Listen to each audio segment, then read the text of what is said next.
Before we begin, look below and subscribe like the over 30,000 who already have. Let you know when more videos come out, and it won't cost you any gleamium either. So, Multiversus is back after its year-long hiatus, and it's recently begun its third relaunch season, with all new characters, content, and more. How's the revival going so far?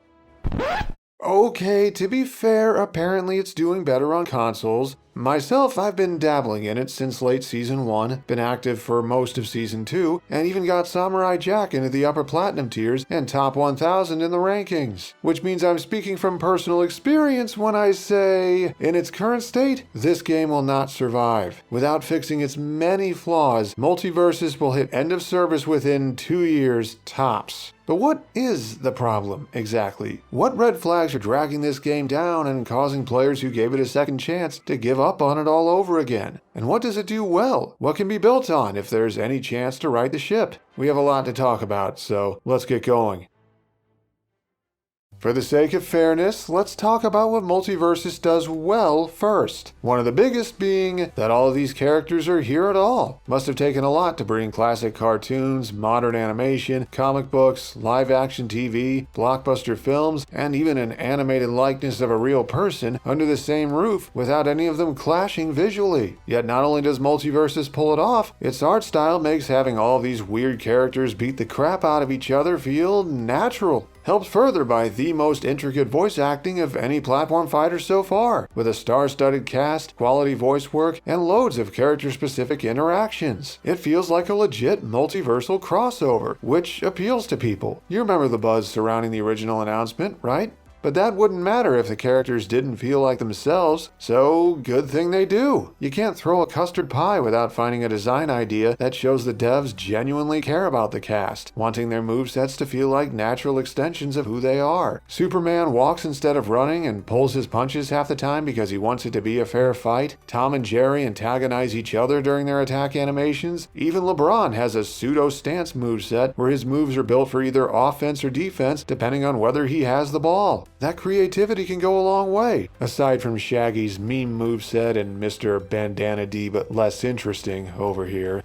This is a huge range of source material that the devs have fully realized. Yeah, having so many IPs under WB's control is questionable at best, but damn if Player First Games isn't making the most of it. Kitschy seasonal outfits like Halloween costumes and summer swimsuits are a dime a dozen in live service games, but how often do you see an event based on Shark Week? They've even had cosmetics connected to newly added characters, like a bunch of Matrix Code costumes signaling Agent Smith's arrival, or stuff based on real-world events, like sports-themed costumes inspired by the Olympics. Sure, most of them are locked behind premium currency, but the fact that the devs are free to make them counts for something. How about online play? The relaunch had a rough start, but at this point the online connections in 1v1 matches are actually pretty good. Reliable netcode is a godsend for modern fighting games, and this unironically gives Multiversus a leg up over some bigger titles. Disconnects in doubles still happens sometimes, but just having smooth singles matches is making me hope Smash 6 is on strong enough hardware capable of better netcode.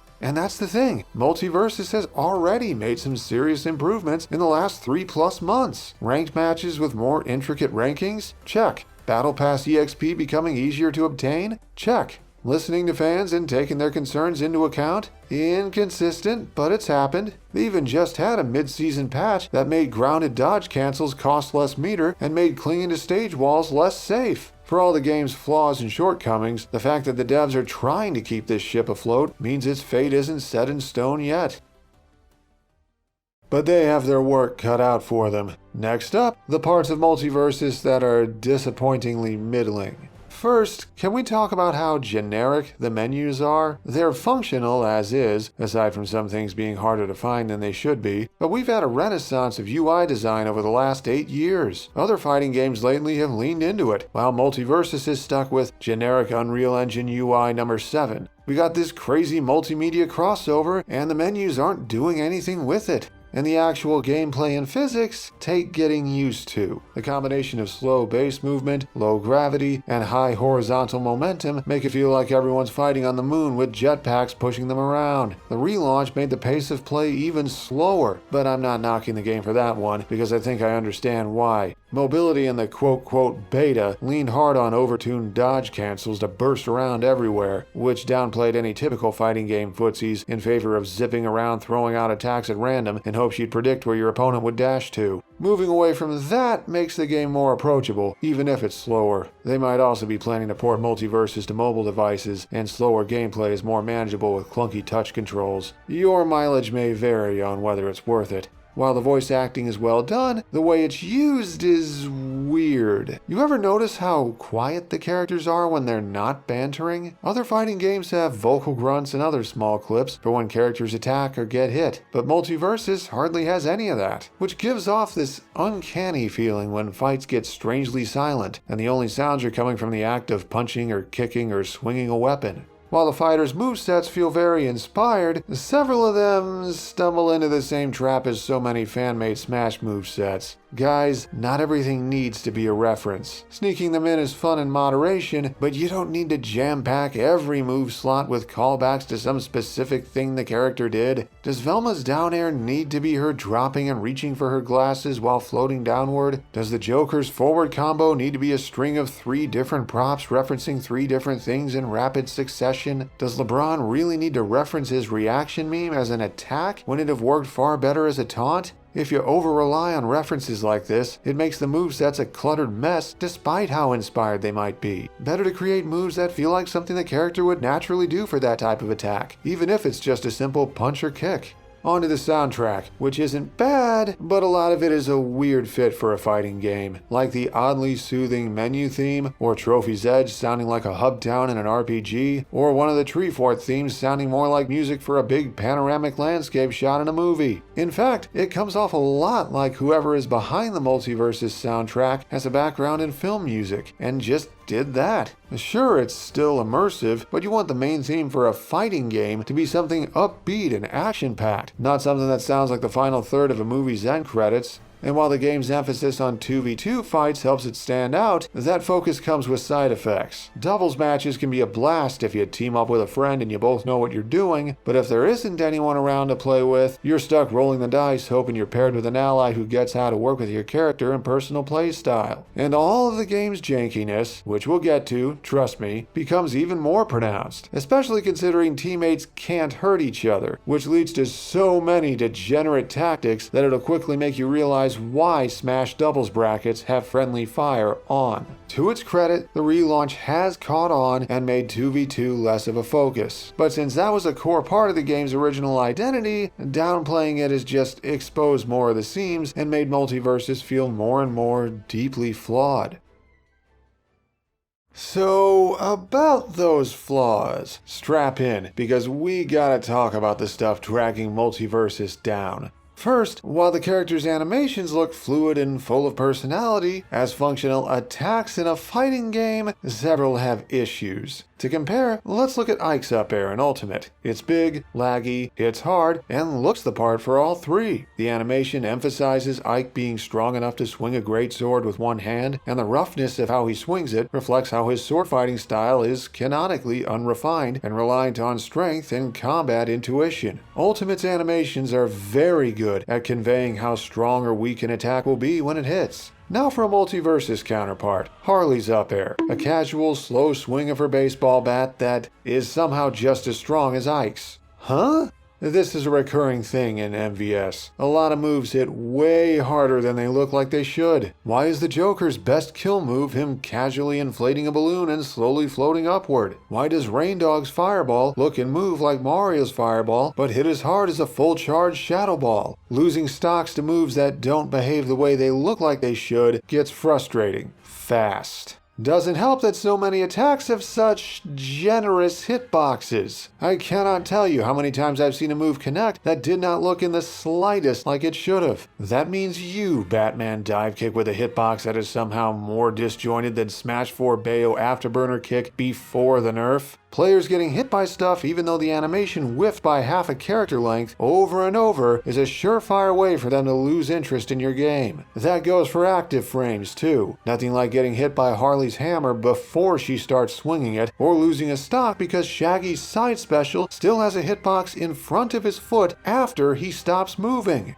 Speaking of which, the very structure of movesets in Multiversus causes problems. How each character only has 16 moves split into normal, special, ground, and aerial, plus a dash attack, with many ground and air specials being the same, compared to most Smash characters having at least 22 distinct moves. I get wanting to stand out compared to other platform fighters, but this moveset structure restricts the fighter designs and makes it so most grounded options have the speed of Smash attacks, which explains why most fighters lean so hard on jabs, projectiles if they have them, and one or two other moves most of the time. It seems the devs were aware of this because they tried to add depth elsewhere on the movesets with very mixed results. There are a lot of status ailments, self-buffs, and other secondary effects flying around. Several specials even have cooldowns, making that move unusable, weaker, or completely replaced by something else when on cooldown. I think the devs' roots in MOBA games are shown here. A lot of moves in that genre have extra effects to give them more impact. However, character movesets in MOBA games are much smaller and easier to keep track of, and the pace of play in MOBAs is much slower compared to fighting games. In the context of a plat fighter, it can be legitimately difficult to keep track of all the effects activating and wearing off, especially for newcomers or casual players. You think all of this would make Multiversus a more defensive game, except it doesn't have defensive options other than dodges. Look, I know there's a whole crowd who resents any kind of defense in their platform fighter, but there's a reason why fighting games are built around the attack/block/grab option triangle. Instead of rock, paper, scissors, MVS has rock, bigger but slower rock, rock that you can throw, which really limits available strategies and mix-ups. Some other platform fighters have lacked conventional shields before, but those games still have defensive options like using good burst movement to avoid attacks completely, which Multiversus doesn't have, and that explains why it feels like the button-mashiest plat fighter on the market right now, and why its most common defensive tactic is dodge behind your opponent and hope for the best. I can only hope the devs will address this somehow, but they're tied up at the moment because several improvements they've made since relaunch are actually just restoring features that disappeared during the hiatus or adding features that should have been there all along. Getting battle pass points from fighting other people instead of just the PvE mode, letting you swap your grounded, neutral, and side moves so the latter feels like jab combos in other plat fighters, the ability to test out characters in training before you buy them, and letting players adjust the input buffer windows so it isn't half a second long and causing rampant misinputs. All things that were there before got taken out during the hiatus and only recently came back. Was this a side effect of the game changing engines during the gap here? Are the devs only now getting these features to work again? Did WB's higher-ups make them relaunch the game before it was ready? But it can't be all bad, right? Maybe you just want to play a few matches online and see how you measure up. Well, I hope you're ready for the crapshoot that is the current matchmaking algorithm. You'd think the point of bringing back ranked PvP, another feature that was re-added a couple months after relaunch, is so players match up with opponents close to their own skill level, right? Well, I've had several matches against opponents several ranks higher than me, including one memorable occasion last month when I was in Gold 4, ran into an Arya who wiped the floor with me, then found out on the results screen that her player was ranked Diamond 1, a full 13 ranks higher than me, nearly half the entire ladder of 30. And yes, I lost almost as many points from that set as I would have from losing to a fellow gold rank. Maybe it's happened more than I realize, or maybe I've been set against opponents ranked way lower than me sometimes without knowing it. Can't be sure, because while the game is supposed to show your opponent's rank on the results screen, sometimes it just forgets to for no apparent reason. Yeah, a recent update made this stuff less egregious, but it still rears its head sometimes. But all of this is just window dressing for the biggest reason I think Multiversus is losing casual players left and right. There just isn't a lot to actually do. You have regular 1v1 and 2v2 matches, ranked versions of both, which casuals aren't interested in, lobbies with friends, the PvE Rifts mode, and... You know a big reason why Smash has become such a phenomenon? It has a lot of stuff for players to do when they're not up for fighting other people. Even in Ultimate, the game with less side content than any since the first. There's an adventure mode, spirit battles, mob smash fights against waves of Miis, the custom stage builder, the fan favorite home run contest, and an arcade style classic mode. Multiversus doesn't have any of that right now, aside from Rifts being kind of like spirit battles. It still doesn't have an arcade ladder, and this sheer lack of stuff to do is steadily turning fans away. But it gets worse. Much worse. There are a few things rotting this game from the inside out that must be addressed ASAP if it's going to survive. It's time to talk about the monetization. I get why it exists. This is a business, companies gotta turn a profit somehow, and letting players buy cosmetics or pay to unlock stuff faster is passable on paper. However, that only goes so far when the cost to do so is so much higher than other platform fighters. It costs more money to unlock one character in Multiversus than it does to buy an entire DLC Challenger pack in Ultimate, and that's the base level cost. Some characters, like the newly added Beetlejuice, cost double. But wait, you might be thinking, can you just use fighter currency to buy characters without paying real money? On paper, yes, but it dries up quickly after you start playing. You get enough for around 3 characters early on, and then the only way to get more is to keep participating in weekly events. And even then, it's not a guarantee, because fighter currency is usually one of the higher level rewards, meaning you'll only get it if you commit to spending a lot of time on the game. And the cosmetics have the same problem. While some profile banners, KO animations, and alt costumes are obtainable through events or free battle pass rewards, it's usually a hassle to get them, and the odds of the free costumes being for a character you play or even have unlocked aren't great. And the premium cost for some of these is higher than even the fighters themselves. Like, who do they think is actually gonna buy these? Are they so laser focused on hooking whale players that they aren't bothering to appeal to anyone who doesn't have a ton of money to burn? Because even whales are gonna balk at spending if you don't build a game and community where they feel comfortable doing so. It legit feels like someone looked at a bunch of free-to-play gacha games for reference and learned all the wrong lessons. Actually, that's not fair, because I don't think the devs chose this of their own free will. I think it was forced onto them by some out-of-touch executives who have a passing knowledge of microtransactions, think most gamers are a bunch of free-spending fools, found out a subsidiary was working on a fighting game, and got dollar signs in their eyes. And if they don't rein themselves in, their greed will kill this game prematurely and make them less money in the long run.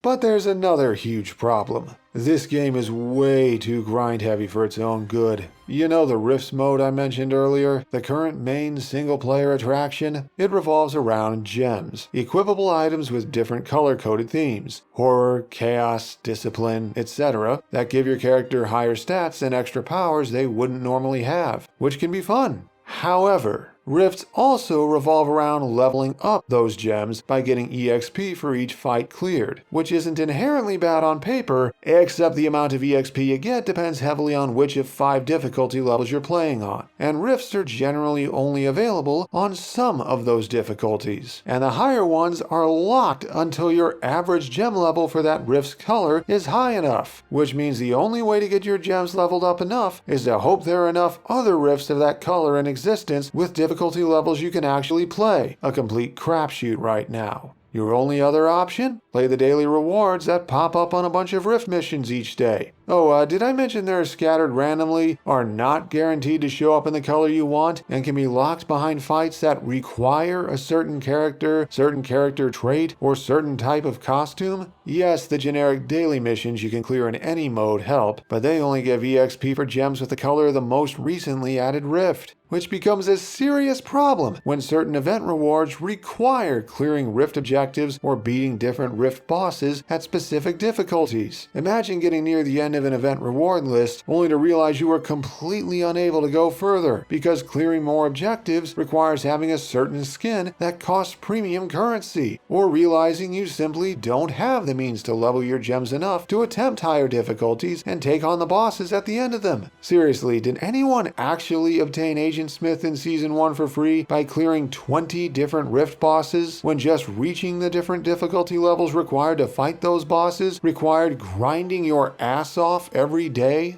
But Rifts aren't the only thing dragged down by the grind. The aforementioned daily generic missions are part of a larger list, giving out EXP for events, the battle pass, character perks, etc. So naturally, several are gated. Some require playing characters with specific criteria, like having a bruiser or mage class, being medium level difficulty to play, or having certain traits like heroic or undead. While there's a weekly rotation of 4 free characters, they are not guaranteed to have the traits you need to clear those missions. If you get unlucky and don't already own the right characters, you're screwed. Oh, and you can't cash in some mission rewards at all unless you buy the premium version of the Battle Pass. And if you don't have it, those missions sit there in the menu anyway. Beyond annoying. Pro tip, WB, most of your game's player base isn't able or willing to commit hard enough to grind like this. Especially not the adult gamers who are likely so busy with work, relationships, and general adulting that they simply don't have enough time to spend 10 or more hours per week grinding in one game without the rest of their backlog collecting dust. Nor are they willing to just shrug and open their wallets to make up for not having enough time. Instead, they'll get frustrated, discouraged, and decide your game isn't worth it. As things currently are, Multiversus simply does not respect its players' time, and it reeks of corporate suits who don't respect or even understand their customers. For all that the devs are doing to make things better, it won't matter as long as the game is so reliant on making players grind, because they'll just get burnt out from it and decide it's not worth the required investment, like they have with so many other live service titles that shut down in the last couple years.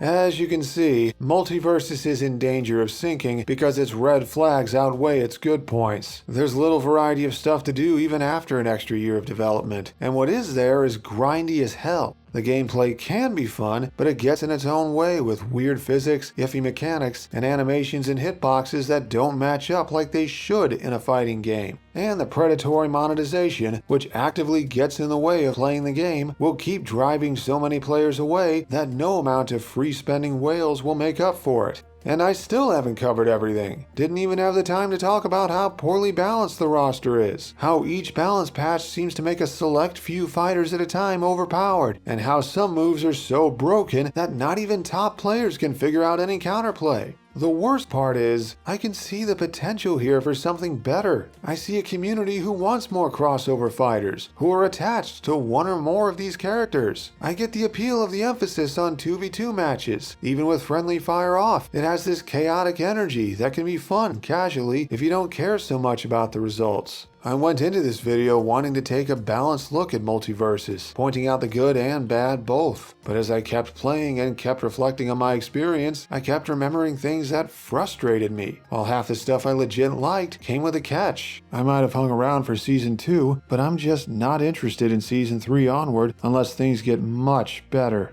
So how could the devs fix all of this? To start, give players more characters to start with, specifically one of each class. We already get Shaggy as a bruiser, so let's add Wonder Woman as the starting tank, Bugs Bunny as the starting mage, and Finn as the starting assassin. Anyone who's already spent currency on these characters gets it back. Maybe throw Rain Dog into the lineup too, to rep the now defunct support class, and so people can take the game's OC for a spin. Second, focus hard on adding more single-player and casual-friendly content, an arcade ladder, other side modes, more polished versions of the minigames that show up in the rifts, etc. Next, the characters and mechanics need work, badly. Fix the one-size-too-big hitboxes and overly long active frames so moves are more intuitive to read. Hire some people with experience balancing fighting games to keep anyone from getting so overpowered that you have to temporarily remove them from the game again. And please consider some kind of shield or longer-lasting defensive tool to make all the mashing suboptimal.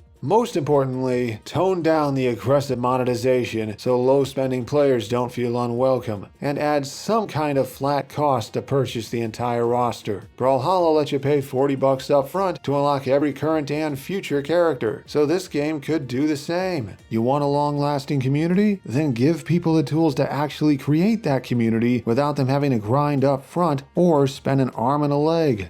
But what do you all watching think about all this? Have you played Multiversus since it came back? Do you also think it's sailing into dangerous waters? Or are there fewer icebergs than it seems? What other improvements do you think the game could make? Because even after all of this, I still definitely missed a few things.